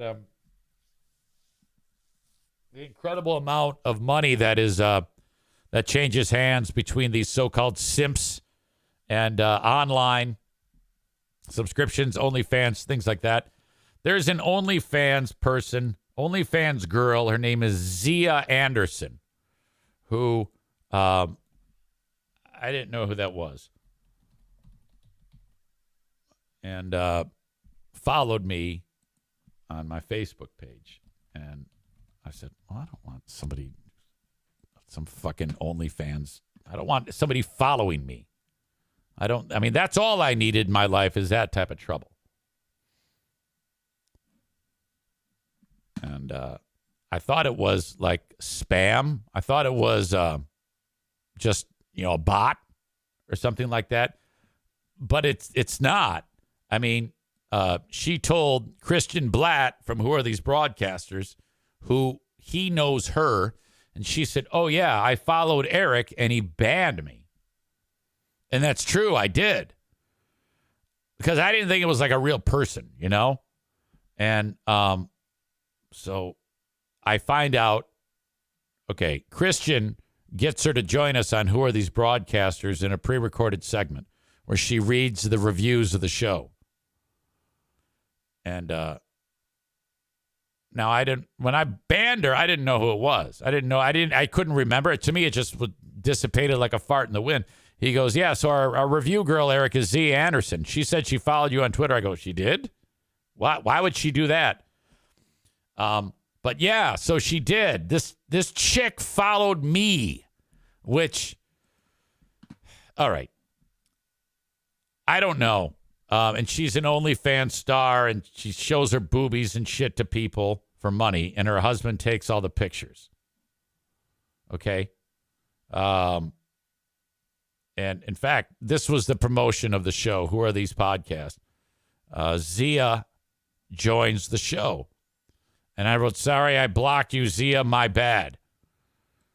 And then I unblocked her. Now, she's not going to follow me now because she's probably like, fuck you. But look at her foot. I mean, this is a foot pic right here. Who cares about all that other stuff? She's showing her feet. So she's all about showing her boobs, guys and girls. So you can follow her and look at her home porno, I guess. I don't know if she's selling farts in jars, though. That's all a little bit much for your old pal EZ. My old brain can't handle that, so it's probably best that there's no interaction. You know? Tyler says the people who buy these products are the types of people who should not be allowed to own guns. They can't be trusted. Oh, without a doubt. Without a doubt. All right. We have another teacher who is porking kids, or at least wanting to pork kids. And she's hot. All right. So that makes this, I don't know. It's a different level. It's so much different than if a 24-year-old male teacher were interacting with a 16-year-old female student. It's reversed. This is the teacher. Her name is Ricky Lynn Laughlin, 24-year-old Missouri high school teacher. Now, here she is, like, in her mugshot wearing the prison orange, but she's got the facial structure where, she's kind of a babe. So what happened here? I think a lot of times these teachers who want to have sex with children, female teachers who want to have sex with children, they're trusting that they're hot enough that the male, the 16-year-old male, will so be digging it that he won't want to turn her in. But it would be a real blow to her confidence if she got shut down and turned in. And that's what happened here. She said, come on over and have sex with me. And he denied it and then went to the cops. What the fuck? 24-year-old hot chick, 16-year-old dude, no doubt with a beard. He's probably 6'4" with a huge cock. Said, nah, and then went to the cops. Tyler writes, female? Check. Hot? Check. And then says, this is acceptable. Wow. 24-year-old Missouri teacher allegedly exchanged nude images. So he might have done that with a 16-year-old student and invited him to her house to have sex while her husband was away. So this 24-year-old is married, teaching job, And Ricky Lynn Laughlin, teacher at St. James High School in Missouri, was accused of sending X-rated photos and a video of herself. And the New York Post story writes, quote, using a dildo to the kid and soliciting pictures of his dick, genitals, from him via Snapchat. The student went to the cops and said things progressed fast after the Snapchat exchange and that he and Laughlin had kissed. She invited him over to have sex. Hey, come on over and have sex. He apparently made excuses for not doing it because, quote, he did not feel comfortable. Wow. So that she didn't plan on that. She thought, I'm going to get laid by this boy. And it's going to be great. But no, bad enough that he shoots her down. Insult to injury. He goes to the cops. This all from a probable cause statement by the Marist County Sheriff's Office. Officials launched an investigation after receiving a tip from a Phelps County detective on October 19th about an inappropriate relationship at the school in the small city of St. James, 95 miles southwest of St. Louis. TV station KSDK has reported. There might be a news story. No, I don't think so. I think it's all just a print story. That's unfortunate because I wanted to get some eyewitness accounts. Back to the story. So she invites him over. He says no. Laughlin allegedly told the teen, hey, look, I can go to jail for this material. So do you think maybe you could delete it? Because I'm starting to hear rumblings at the school that apparently word's getting out. I mean, talk about bad judgment. Bad enough that you're an adult woman who's hot and married wanting to have sex with a boy at the school that you're a teacher at. God damn. The worst idea in the world is the thought, I should say, the worst thought in the world is believing that a 16-year-old boy could keep a secret that 24-year-old hot teacher wants to have sex with you. My God. People at the school were talking, but he was able to provide some images for the detective, officials said. Police then interviewed Laughlin, who admitted she had been in touch with a student over Snapchat, but claimed that the 16-year-old had initiated the conversation and that she had not been aware he was a minor until the day before, according to the statement. Maybe. I mean, the age of consent in Missouri is 17. He's 16. The teacher then reportedly allowed police to search her cell phone. Big mistake. They found the video where the student told them what the video was of, and it matched up. And she's jamming a dildo right in her maw. Laughlin was charged with possession of child porn, tampering with a victim, attempted statutory rape, sexual exploitation of a minor, tampering with physical evidence, and sex trafficking of a child, along with a misdemeanor count of furnishing porno materials to minors. That is a long list of felonies. Honestly, how do you not? I mean, she must, if a person has this happen to them and they don't kill themselves, wow, you're looking at some real mental fortitude to be that strong, because I'd want to kill myself. I mean, if she did, I think people would go, well, probably a good choice. School district superintendent Tim Webster did not name Laughlin, but confirmed to the TV station that a teacher was immediately escorted from school property and placed on leave pending investigation. Wow. God damn, this shit did not happen when we were kids. When you think about it, it's a real win if you're a student and these dramatic things happen outside of school shootings, of course. There's so much happens now at school that is fantastic on a story level. God damn, I would have killed to have witnessed a female teacher getting escorted out who wanted to have sex with a student. Son of a bitch. Her bond is set at $100,000. Her court hearing scheduled for Monday, November 20th, the week of Thanksgiving. Holy shit.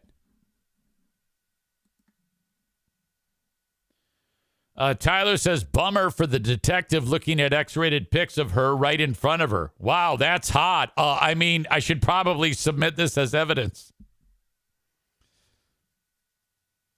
Kyle says, that's when you, quote, drop your phone into a lake. Donko says, her poor husband. Yes. Rich adds, the kid needs an ass kicking. He ruined it for every other kid in that school. I'm going to tell you right now, if I'm 16 and that chick wants to have sex with me, I am going to have sex with her so much. And I am going to never tell anyone about it. I'm going to have so much sex. Okay? And you could even say, hey, I want to try butt sex. And she's going to be like, I'm not into that. And you could say, well, I'm not into having sex with an adult. And she's going to say, okay, here's my butt. My God. That is a nominee for Asshole of the Day, according to Tyler. It's possible. It's either the kid who wouldn't have sex with the teacher or the shooter in Maine again. It's a toss-up. I'm not sure who it's going to be.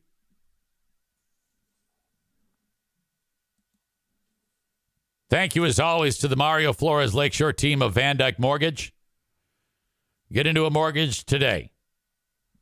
I want to focus on if you've lived in your house for a while and you got a bunch of equity built up. Let's say the house is worth $3, and you owe $100. But you need a new roof. The new roof costs $20. You don't have $20, but you need a new roof. The best thing to do is borrow it from you. Get the money out of your home and get that roof. You spread out that $20 over the remainder of the loan life. It's not going to be that much of a monthly crunch on you. That's how you do that. Take it from your old pal, EZ, the mortgage expert. 231-332-6505. Anywhere in the U.S., if you have a need for a mortgage, reach out to Mario and his team, 231-332-6505. Guys in West Michigan get their hair cut at King's Room Barbershop. I love King's Room Barbershop. My God, the professional experience from all of the hairstylists there, from Andy and Colleen, the owners/stylist, to all the other stylists. Guys get their hair cut at King's Room Barbershop. 3 locations, Northland Drive, Caledonia, and the newest location, 821 36th Street, Southwest in Wyoming, next to the costume room, right down the street from those dicks over at that dumpster company. Go to kingsroom.net for schedules, directions, and pricing. Kingsroom.net. Batting last in the lineup today, Blue Frost IT. If you have a small or medium-sized business, okay, and you need new tech, the idea of just going and buying things is bad. You need to sit down with a professional. You can explain what you do at your business, and they can go ahead and tell you this is what you need to upgrade. That's complimentary. It doesn't cost you a dime. Hell, you can take that 30-minute the to-do list, things to buy, and say, all right, see you later, thanks. But Blue Frost is hoping that you will have them help you with the purchase and then with the setup of all of your gear. Basically, that's a project. Project work, manage IT work. They do it all at Blue Frost IT. 616-200-8550. That number again, 616-200-8550. We are going to have a different asshole of the day. Yeah, we can put the main shooter in there every damn day. We got to find that guy. What the hell did we talk about? We had a lot of discussion about the shooter and about gun control. I provided all the answers of what we need to do, and nobody listens to me. All you do, whenever I come up with great ideas for gun control, all you people who don't want gun control are like, yeah, but what if this happens? And besides, I didn't even focus on gun control. I focused on national database. Any asshole who is opposed to a national database to keep crazy fucks like this son of a bitch from buying a gun like he did in 2023, you're fucking nuts. My God.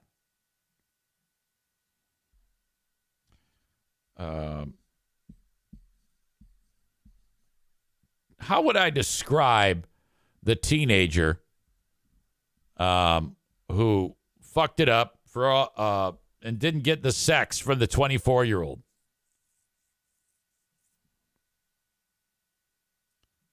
Let's see. Teen.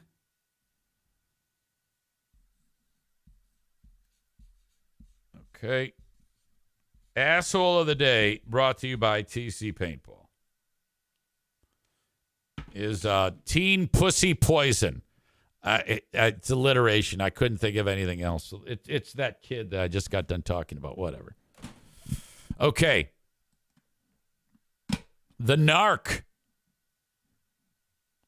Kid who wouldn't bone his teacher. Blabbermouth teen. Kid who hates sex. Asshole of the day, Lester Holt. Brandis adds, a lot of female teachers have been getting arrested for this lately. What the fuck? They are just as much a pedophile as a dude. Gross. Like super gross. No, it's not. It's hot, okay? If I'm 16 and a 24-year-old hot chick wants to have sex with me, you can be rest assured that's going down. That should be legal. Now, if she's a fucking ugly horse, no. We've made this clear. The hotter, the less sinister the crime.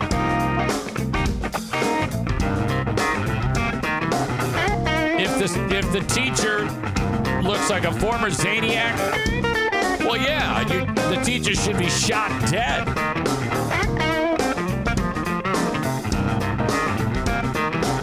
That is one of the benefits of the female form. It can get you out of a lot. You can make pussy beer out of a chick, like that fucking OnlyFans model. You can have sex with children and make beer out of your vagina meat. Incredible. Okay, that's the show. Have a good one. Talk to you later. Bye-bye.